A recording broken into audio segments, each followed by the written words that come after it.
Salut les filles, j'espère que vous allez bien et j'espère que votre confinement se passe bien et surtout que vous êtes en très bonne santé ainsi que votre famille. Moi pour ma part ça se passe bien, j'essaie de m'occuper comme je peux et mon copain également. Donc on s'occupe un peu de tout ce qui est rangement de la maison, de la terrasse, du jardin, du garage. On fait vraiment un maximum pour tout ce qui est rangement. Mais ceci dit, ça nous laisse également énormément de temps pour regarder la télé. Avouez que j'ai regardé beaucoup de séries et de films ces jours-ci. Donc je voulais vous partager mon top 5 de séries que j'ai regardées vraiment les toutes dernières. Il y en a qui sont assez récentes et il y en a qui sont un petit peu plus anciennes. Ça se peut que vous l'ayez déjà vu.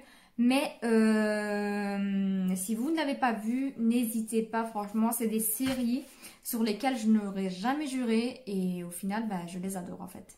Bon, je pense que je vais commencer des plus anciennes. J'en ai vraiment deux qui sont plus anciennes. Les autres, je pense qu'elles sont un peu plus nouvelles. Quand je dis anciennes, à mon avis, ça doit faire au moins 5 ans.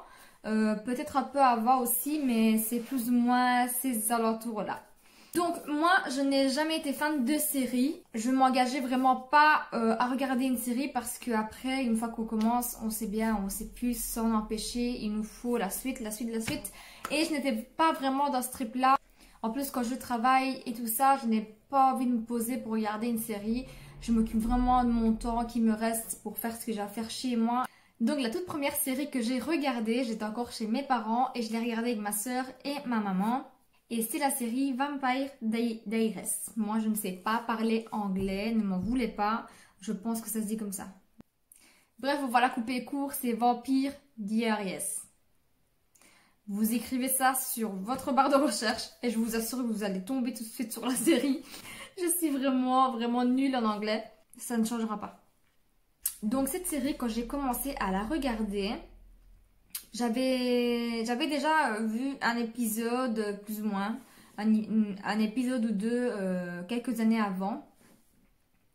Mais à savoir que je ne suis pas très fan de la science-fiction et du coup, je ne voulais pas regarder en fait tout simplement une série qui parle de vampires parce que je ne crois pas aux vampires et pour moi c'est du surréel. Enfin, je pense que c'est du surréel encore maintenant, mais je ne voulais vraiment pas regarder cette série parce que pour moi c'était insensé, j'aimais pas. Donc dans ma tête, moi je n'aimais pas. Un jour, ma soeur commence à le regarder et un épisode, deuxième épisode, troisième épisode et je jetais toujours un œil sur la série et en fait j'ai commencé à voir les personnages et voilà, comment vous dire que ça m'a captivée. Je ne sais plus de combien de saisons est faite cette série, mais on les a dévorées vraiment en quelques semaines. Je ne veux pas me tromper, mais je pense bien qu'il y ait 8 saisons dans cette série. Je ne suis plus très sûre, mais il y en a beaucoup en tout cas. Et on les a dévorés, mais à une de ces allures. Donc ça parle de deux frères que, entre guillemets, tombent amoureux de la même personne au courant du film. Des vampires, il y a un monde de vampires, il y a également un monde de loups-garous. C'est vraiment une série captivante parce que dedans il y a du surréel, certes, mais l'histoire est tellement belle qu'on fait vraiment abstraction du surréel et on s'attache vraiment à l'amour passionnel qui est dans cette série. En tout cas, moi, c'est comme ça que je l'ai vécu et je l'ai vraiment adoré. D'ailleurs, il n'y aura plus de suite apparemment. La dernière était vraiment la dernière et franchement, ça m'a fait mal au cœur parce que j'aimais trop, trop, trop cette série. Si vous ne l'avez pas encore regardée pour la même raison que moi ou pour d'autres raisons, n'hésitez pas à la regarder. Elle est vraiment géniale. La deuxième série que j'ai à vous recommander, c'est Jane the Virgin. Ça, je l'ai bien dit. Donc cette série, je ne sais pas vous dire si j'ai aimé ou si j'ai pas aimé. Je l'ai toute regardée, je pense qu'il y avait 4 saisons dans la série, et je les ai toutes regardées, 4 ou 5 saisons, je sais plus. Peut-être 5. Je les ai toutes regardées, mais je dois avouer que par moment, en fait, la série est saoulante parce qu'il se passe pas grand chose de nouveau, ou c'est vraiment des choses qui se répètent tout le temps. Mais en soi, la série est assez captivante, elle est assez marrante, même si elle est un peu bébête sur les bords, mais je trouve qu'elle passe quand même assez le temps, elle est un petit peu drôle, elle change un petit peu des séries assez sérieuses, et elle amène vraiment la bonne humeur, et voilà, franchement, c'est une série que je ne sais pas placer dans mes favoris ou pas, mais en tout cas, j'ai aimé la regarder, même si elle m'a saoulée à certains moments. Donc l'histoire parle d'une fille qui devait aller faire une simple visite chez sa gynécologue et elle se retrouve enceinte car elle a eu une insémination artificielle à la place de sa simple visite. Bref, quand on y pense, c'est vraiment, entre guillemets, impossible. En fait, elle se retrouve enceinte, elle ne veut pas avorter, elle va garder le bébé. Le garçon était marié, il ne pouvait pas avoir d'enfant car il était soi-disant stérile. On avait congeler ses spermatozoïdes parce qu'il n'aurait pu avoir des enfants par insémination, etc. C'est vraiment une histoire... Elle retrouve son père. Elle retrouve son père qu'elle ne connaissait pas jusqu'à l'âge de 16 ans, je pense, plus ou moins. C'est l'âge qu'elle avait dans le film, tout au début. Et voilà, donc après, elle se marie pas avec le garçon, elle se marie avec son amour de jeunesse. Enfin, c'est vraiment tout ta. Et ça change tout le temps. Donc une fois elle est avec un, une fois avec l'autre, elle sait pas qui elle aime d'abord. Enfin, c'est vraiment une série qu'il faut suivre. Mais je vous jure qu'à un moment donné, vous serez perdu. Donc voilà. Je vous la conseille si vous aimez vraiment ce genre d'histoire un petit peu bouleversante. Mais voilà, je l'ai adorée, mais je ne la re-regarderai pas une deuxième fois. Par contre, Vampire Diaries, ça oui, je la regarderai bien une deuxième fois. Ensuite, je vais aller par ordre de visionnage. Donc ça, c'est des séries que j'ai regardées maintenant pendant que j'étais en confinement. Ça fait plus ou moins 2 semaines qu'on va être en confinement. Et je n'ai fait que regarder des séries. Donc celles-ci font partie des séries que j'ai adorées. Je vous laisse ma petite préférée en dernier. Donc la troisième série, c'est Les Demoiselles du téléphone. Donc cette série, j'ai vu la publicité entre un épisode de l'autre des autres séries. Je voyais toujours la publicité et la bande-annonce et moi j'adore vraiment l'ambiance des années 20.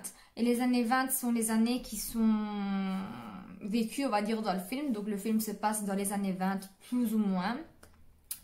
Et ça parle de... En gros, en fait, l'histoire tourne autour de la première boîte de téléphone, donc l'usine de téléphone, quand encore c'était aux personnes de recevoir l'appel et de transmettre l'appel à la personne qu'on demandait. Enfin, c'est vraiment les premiers systèmes téléphoniques de l'époque, quoi. Et c'était également l'époque où la femme n'avait pas trop le droit d'exprimer ce qu'elle ressentait et qu'elle ne pouvait pas voter, qu'elle ne pouvait pas prendre de décision, elle ne pouvait pas divorcer, Enfin bref, c'était vraiment l'époque où la femme n'avait rien à dire. Mais il y a ce groupe d'amis qui voudrait changer... vraiment la société et se faire accepter telle qu'elle. Et c'est grâce à 2 filles en particulier. Donc ces 2 filles-là étaient ensemble, donc elles s'aimaient. Et à cette époque-là, c'était strictement interdit d'aimer une personne du même sexe. Et il leur faisait vivre l'horreur. D'ailleurs, je pense que c'est une des scènes que j'ai eu vraiment très très dur à regarder. À l'époque, les personnes qui aimaient une personne du même sexe, on les renfermait dans un centre psychiatrique. Et on leur faisait vivre l'enfer pour qu'elles puissent changer d'idée. Rien qu'à imaginer, je ne veux pas penser que ça a été vrai en fait, même si je sais que la société a beaucoup changé sur ça. Rien que l'idée qu'à cette époque ça pouvait exister, j'en ai la boule au ventre. Mais sinon la série est vraiment super. À la fin, vraiment, la dernière saison de cette série-là, c'est l'époque où il y a eu la guerre. Donc voilà, elle était assez intéressante quand on aime ce côté historique. Je vous la conseille vraiment, je l'ai adorée. En plus, l'actrice principale, elle est superbe, elle est trop belle. 4e série que je vous conseille, c'est la série Élite. J'ai vu que beaucoup de personnes regardaient cette série et pareil, en fait, je n'ai jamais regardé, je n'ai jamais commencé cette série-là quand elle est sortie. Je voyais tellement de monde en parler et en fait la bande-annonce me disait rien du tout. J'avais vraiment pas envie de regarder, ça me donnait vraiment pas envie. Mais en fait elle est vraiment bien. Donc un jour on a décidé de la commencer avec mon copain. C'était quelques jours avant que la dernière saison sorte. Donc on a vraiment carburé à regarder les épisodes. Et on a vraiment aimé, même si ce n'était pas trop mon genre de série tout au début. Mais après, l'histoire, elle est vraiment prenante et on ne peut pas s'empêcher de regarder la suite, tout simplement. Donc, cette série-là, c'est plutôt une série de mystères, résoudre des mystères de mort. Donc, il y a des personnes qui sont décédées. Et à chaque fois, chaque saison, en fait, tourne autour d'une enquête de police. Donc il y a une personne qui est décédée et toutes les autres sont écoutées par la police et il doit y avoir des témoignages, et il faut trouver le coupable, enfin des trucs comme ça quoi. Et ça tourne vraiment autour du lycée, c'est des personnes riches qui fréquentent ce lycée. Il y a une personne qui est dans le film qui est un peu défavorisée, on va dire ça comme ça, donc elle a moins les moyens. Enfin, c'est beaucoup de rebondissements et de mystères. Et en fait, à chaque fois, jusqu'au dernier épisode, on a le cœur à 1000 parce qu'on sait pas qui a tué qui. Enfin, c'est vraiment bien comme série, j'ai vraiment adoré, donc je vous la recommande, elle est top. Donc, on arrive à la 5e série que je vous conseille, et celle-ci est vraiment une de mes préférées de tous les temps. Ça, je pense que je pourrais la recommencer des centaines de fois à la regarder, je l'ai adorée, alors qu'au début, bah, je la détestais, mais plus que tout, quoi. Premier épisode, j'avais vraiment envie de tout éteindre, et voilà. Je vous parle de la série Lucifer. Lucifer Morningstar. Je crois que c'est mon seul mot anglais que je sais dire. Vraiment sans aucun problème, tellement je l'ai répété, entendu et voilà. En fait, cette série-là, le premier épisode, je l'ai regardé, je me suis dit encore des enquêtes de police, des trucs surréels. Je déteste complètement les trucs surréels.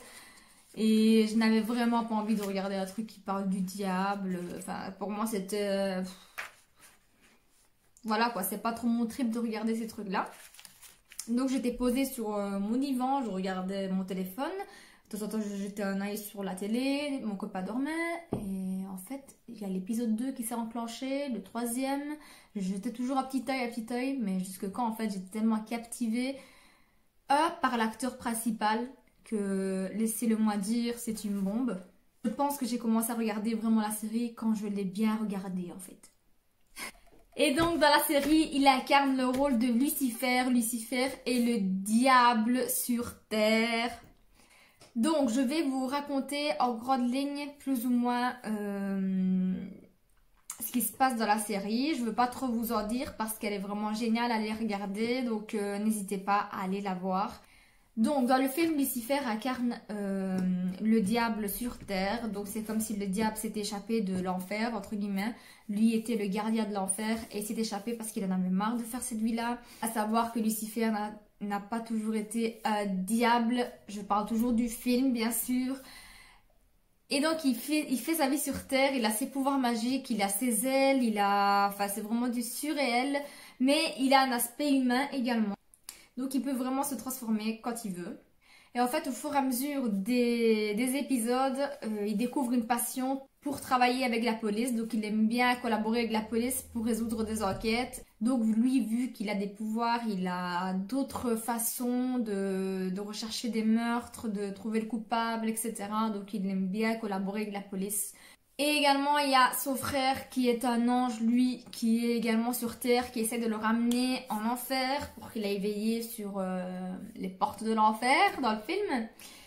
Donc il y a son frère de ce côté qui essaie de le ramener, de le faire raisonner. Et ensuite, il y a ce côté-là, amour, parce qu'il y a une histoire d'amour, même si elle n'est pas passionnelle. Il y a une histoire d'amour qui se forme dans le film et c'est assez prenant en fait. Et à savoir que Lucifer n'a aucun sentiment, donc il ne peut pas avoir de sentiment d'attachement et tout ça, mais dans le film ça va changer. Voilà, bref. C'est beau, lui il est canon, l'histoire est vraiment prenante et je vous la conseille vraiment à 100%. Donc voilà les filles, j'espère que mon top 5 des séries vous aura plu. N'hésitez pas à me dire en commentaire si vous avez déjà vu une de ces séries-là. Et aussi si vous allez en regarder une que je vous ai conseillée. Et si vous avez une série vraiment un petit peu dans le même genre que je vous ai raconté à me conseiller. Parce qu'on s'ennuie à la maison et on veut regarder des séries. N'hésitez pas également à me dire si vous avez des séries à me conseiller. Je suis preneuse, je n'attends que ça. Je vais d'ailleurs aller voir en bas si je ne peux pas entamer une nouvelle série. Avant de vous quitter, je voulais vous dire également de rester chez vous si vous pouvez. De ne pas sortir pour rien. Aller faire juste vos courses, pharmacie et vraiment des grosses urgences. Mais n'allez pas vous promener même si la loi ne l'interdit pas. N'allez pas faire toutes ces choses-là, franchement. Pensez à votre prochain et restez chez vous. Il y a tellement de choses à faire chez soi. Il y a tellement de choses à faire chez soi, comme regarder des séries par exemple. Donc franchement, essayez de rester un maximum chez vous. Il n'y a que comme ça qu'on pourra s'en sortir. Ici en Belgique, on était prolongé jusqu'au 19 avril en ce moment, même si ça pourrait aller jusqu'au 3 mai. Donc ça devient vraiment long et énorme. Et plus les gens sortiront, plus on va prolonger, plus on devra rester chez nous. Et les personnes qui ont respecté depuis le début leur quarantaine seront punies pour les autres personnes qui n'arrêtent pas de sortir et que ce virus n'arrêtera pas de se propager d'aussitôt si on continue à faire comme si de rien n'était. Avant de vous laisser, je voulais également vous rappeler de vous abonner à ma chaîne si ceci n'est pas encore fait, d'activer la petite cloche de notification pour ne rater aucune de mes vidéos. Et si votre cœur vous en dit, laissez-moi un petit commentaire et un petit pouce bleu, ça me fait toujours plaisir. Et suivez-moi également sur Instagram. Je vous fais d'énormes bisous et je vous dis à très bientôt dans une prochaine vidéo. Ciao!